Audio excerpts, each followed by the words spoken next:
Costilla, soy bibliotecóloga y laboro en la Universidad Peruana de Ciencias Aplicadas. Conocí a Fernando de Cislo en el año 2009. Ingresé a trabajar a su biblioteca personal por recomendación de una maestra bibliotecaria, Carmen Chica de Silva. Fue aproximadamente en el mes de abril del año 2009, casi a un mes de que falleció Blanca Varela, en que visité esta hermosa casa. Digo hermosa casa porque tenía desde lo moderno, pero también combinaba muchas cosas culturales, muchos temas de arte precolombino inclusive, ¿no? Su casa estaba llena de mucho arte.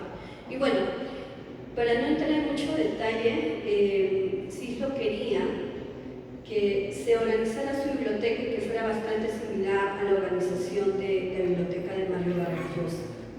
Entonces también tuve el agrado de conocer esta biblioteca en Barranco, y lo que me llevo de este trabajo básicamente es el hecho de que la organización me llevó bastantes retos personales, ¿no? Porque Cislo, como buen artista, no quería, desde mi perspectiva de bibliotecóloga, digamos, que se alterara el diseño o la estética de un libro, ¿no? Así lo veía, porque no quería que se colocaran códigos de clasificación en los lomos de los libros, a lo que estamos acostumbrados los bibliotecólogos, ¿no? Entonces, eso sí fue bastante, digamos, retador. Entonces, se le propuso realizar una organización en base a un sistema de clasificación, que es el sistema de clasificación Dewey, y se utilizaba de manera interna, y utilizar unos separadores que él mismo mandó elaborar, más o menos eran aproximadamente 30 por 15 centímetros. Y en estos separadores es que se colocaban las áreas temáticas o los códigos de clasificación, y se evitaba, por lo tanto, utilizar estas etiquetas de clasificación. Bueno, no quiero hablar mucho del tema técnico, pero en sí lo que me llevó la experiencia de trabajar con él fue de ver a un ser humano muy sensible, ¿no? Muy intelectual, como todos lo saben, pero también muy amoroso con su esposa. Él se levantaba muy temprano y tenía la costumbre de leer periódicos o revistas, ¿no? Por eso es que era un hombre muy apasionado por el tema social, político, y estaba muy bien informado. Su esposa la acompañaba en todo momento, y ella, inclusive en sus días de pintura, la acompañaba realizando, a partir de esto que yo les dije de la lectura de diarios de prensa, recortes periodísticos que hablaban o sacaban noticias de su esposo, de Fernando de Cislo, ¿no? Y realizaba lo que nosotros como bibliotecólogos llamamos un archivo vertical, que es básicamente seleccionar noticias sobre un área específica. En este caso, ella seleccionaba noticias sobre Fernando de Cislo, de pronto del Comercio, de cualquier revista inclusive, ¿no? Lo que recuerdo, así que me llamó bastante la atención, es que uno de esos archivos verticales, curiosamente vi un caballo del hipódromo de Monterrico que se llamaba De Cislo, ¿no? Entonces eso es algo que bastante curioso, ¿no? También llegué a conocer el taller donde él pintaba su atelier, que en verdad era muy hermoso, tenía muchos pinceles, tenía pinturas a medio hacer, claro, pero obviamente yo no participaba de esos momentos, sino que alguna vez subí porque tenía que hacer algo, recoger algunos libros allí. El día de Fernando de Cislo comenzaba desde muy temprano, hacer sus lecturas, como lo mencioné, y pasaba mucho tiempo con su esposa. Yo llegaba a trabajar aproximadamente por las tardes, los sábados sí trabajaba desde muy temprano, y él luego pintaba, así como lo dice en sus entrevistas, desde muy temprano hasta que había o se apagaba la luz natural, ¿no? A él le gustaba pintar con luz natural. Luego lo que hacía era ir aproximadamente a las 5:30 de la tarde a su biblioteca, que era un espacio muy bonito que combinaba, como ya dije, lo cultural, lo precolombino, lo artístico. Tenía muchas fotografías también de amigos muy entrañables de él, y desde ese momento junto a su esposa, veían televisión, algunas series, noticieros y cenaban también en la sala. Entonces, mis días pasaban y transcurrían así. Había en su biblioteca una sala, como les decía, llena de fotografías de muchos amigos, de su esposa, un primer matrimonio, Blanca Varela. Tenía cuadros de Witold de Sislo, su padre, que era un naturalista polaco, de su madre, que estuvo ligada también, digamos, de alguna manera al mundo de la literatura, pues era hermana de Abraham Valdelomar, María de Sislo. Tenía fotografías de Sebastián Salazar Bondi, de José María Arguedas, de muchos escritores peruanos que yo veía en el colegio, y bueno, que tuve la fortuna felizmente de ver en fotografías en esta linda biblioteca. Su biblioteca, como les decía, también constaba de cosas muy culturales, ¿no? Recuerdo haber visto figuras, cuchimilcos de la cultura chancay, también vi telares, probablemente no soy experta en el tema, pero probablemente telares de arte plumífero que pertenecieron a la cultura nazca, ¿no? Probablemente. Y también tenía estatuas humanas, ¿no? Casi en escala real. Entre las colecciones que tenía, mayoritariamente primaban, obviamente por ser un artista, arte, historia del arte, crítica de arte, arte precolombino, arte erótico. Tenía libros también de literatura, ¿no? Literatura latinoamericana, literatura europea, ¿no? Y en general literatura universal. Si me preguntan cuál era su artista favorito, perdón, su escritor favorito, artista favorito ya lo voy a decir, su escritor favorito, yo creo que eran varios, ¿no? Y esto lo sé por el desarrollo de la colección que tenía en su biblioteca, ¿no? Marcel Proust era uno de los tantos que tenía en su colección y del que primaba bastantes documentos y libros.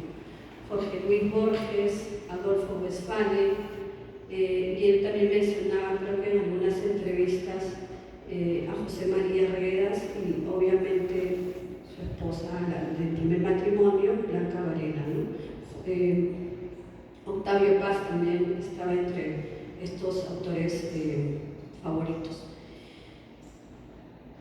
Si me preguntan también qué obras o joyas bibliográficas tenía de Sislo en su biblioteca, dirían que entre las principales destacaban la de Pablo Neruda, Aventuras de Machu Picchu, que tenía un autógrafo, ¿no? Una dedicatoria a él que decía algo así como que este ejemplar será de Sislo hasta que él lo quiera o lo rompa, ¿no? Y estaba firmado con el año de 1966 en una tinta de color verde y había dibujado una flor ahí, Neruda.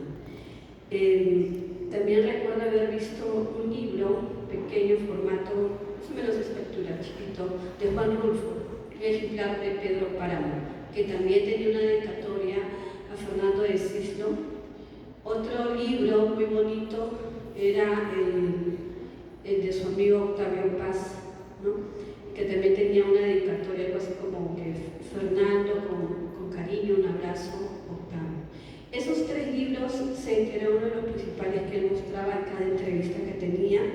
Y otra joya importante de su colección no era exactamente un libro, pero es algo que estoy segura que muchos de ustedes conocen por las entrevistas que él ha dado, que es, digamos, como le decía textualmente, la única parte del cuerpo de César Vallejo que está en Perú, ¿no? Un mechón del cabello de Vallejo que lo tenían marcado junto con un poema mecanografiado y que tenía correcciones a puño y letra, imagino, de César Vallejo, y que Georgette Philippat tuvo a bien obsequiarle después de que el maestro le obsequiara también 8 litografías en homenaje a César Vallejo, ¿no? Entonces son aprendizajes y temas muy importantes que yo capturo y tengo guardado en mi memoria de este trabajo que desempeñé a lo largo de estos 8 años en la biblioteca personal de Fernando de Sislo. Y también tengo algunas anécdotas personales, como cuando estuve de pronto organizando su biblioteca y lo fue a visitar el tenor Juan Diego Flores con su esposa, ¿no? Entró un poco azaroso, un poco apresurado, y yo estaba trepada en una escalera organizando los libros en los estantes que iban del suelo hasta que terminaba el techo. Bastó como solamente verle el rostro, porque se notaba que estaba como que queriendo tener la biblioteca vacía, y no dijo ni una palabra, y yo entendí todo el contexto porque ya lo había visto a Juan Diego Flores ingresar a su casa, así que dije: no se preocupen, ahorita me voy al estudio, voy a dejar todo ordenado. Y fui presurosa y dejé todo en orden, y al momento ingresó Juan Diego Flores con su esposa, tuvieron una pequeña conversación. Él estaba muy interesado en comprarle una de las obras a Fernando Estes, ¿no? Bueno, no, yo no sé si de pronto seguramente llegó a comprarse. Otra de las anécdotas que recuerdo también con mucho cariño, ya luego de que organicé su biblioteca y finalicé esto en el año 2009, me invitó a su casa para tomar un whisky. Yo tenía 28 años y obviamente no tomaba whisky, entonces tampoco no. Entonces tomé una Coca-Cola, obviamente, y le pregunté si sabía quechua, y me dijo de que no tenía la fortuna de saber quechua, pero que su amigo José sí sabía.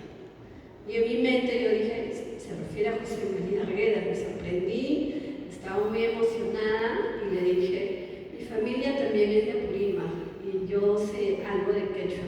Y me tomé el atrevimiento de recitarle un poema en quechua, que es el único que yo me sé. Y bueno, se lo quería recitar igual para que esté un poco acorde a la sensación que es este hermoso idioma, ¿no?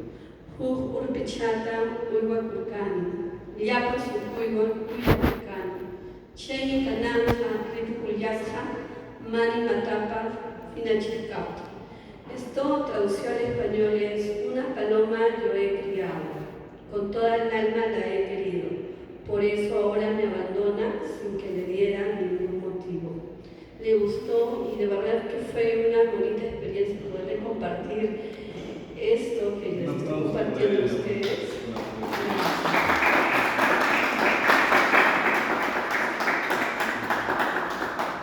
Y bueno, como les decía, guardo recuerdos entrañables, inclusive de la vez, en el año 2015 salgo embarazada y bueno, ya por un tiempo dejo de ir a trabajar a la casa de Fernando Esguislo, su biblioteca personal, y cuando ya me reincorporo, me pregunta cómo es que se llama mi hijo, y le digo: Mijail, como Mijail Balishnikov.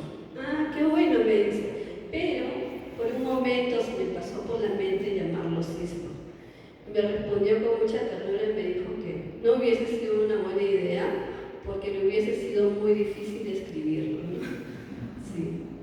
Entonces, yo solamente quería dejar constancia de la importancia de esta persona, de este ser humano. Todos lo conocemos como un gran intelectual, como un artista que revolucionó en el Perú con la introducción del arte abstracto en su pintura, pero también quería dejar constancia que a lo largo de estos años conocí a un ser humano muy completo, muy preocupado también de lo que sucedía con el Perú, muy amoroso con su esposa, ha sido una linda pareja ambos. Lila Llaga Resisto era una mujer, una dama muy preocupada porque las personas estuvieran cómodas en su casa, ¿no? Me causó mucha tristeza y bueno, pena que en el año 2017 ambos fallecieran en un accidente, digamos, casero, pero también todo este tema me pareció que tenía un poco de romanticismo en el sentido de que ambos se querían tanto y fallecieron juntos, están enterrados juntos, ¿no? Quería dejar constancia de que su amor a vista de muchas personas era totalmente incondicional, y yo lo viví. Yo los vi muchas veces agarrados de las manos por la tarde frente al televisor, o cuando de pronto